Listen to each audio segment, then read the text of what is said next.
কেমন আছেন সবাই? আশা করি সবাই খুব ভালো আছেন। আমিও খুব ভালো আছি। আজকে আমি একটি শাক রেসিপি নিয়ে চলে এসেছি।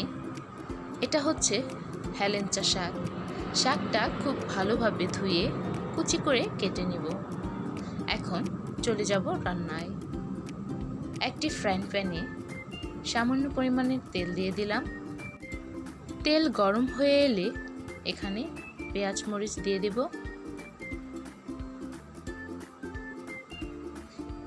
শাক অনেকেই সিদ্ধ করে বাগার দিয়ে রান্না করে, আমি একবারেই বসিয়ে দেব। প্রথমে শুকনো মরিচ ফোড়ন দিয়ে নিয়েছি, কাঁচামরিচ পেঁয়াজ দিয়ে দিয়েছি,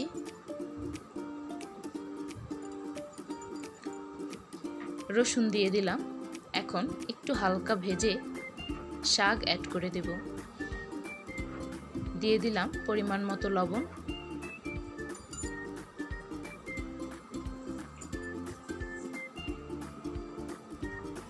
এই শাক রান্না করতে আর তেমন কোনো কিছুরই প্রয়োজন নেই।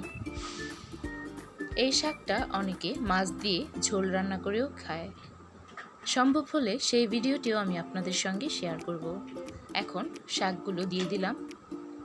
খুব ভালোভাবে এখন শাক ভেজে নেব। চলুন দেখতে থাকি। আমার ভিডিওগুলো যদি আপনাদের ভালো লাগে তাহলে প্লিজ লাইক, কমেন্ট, শেয়ার এবং পরবর্তী ভিডিও আপডেট পেতে চ্যানেলটি সাবস্ক্রাইব করে আমার পাশে থাকবেন। ধন্যবাদ সবাইকে।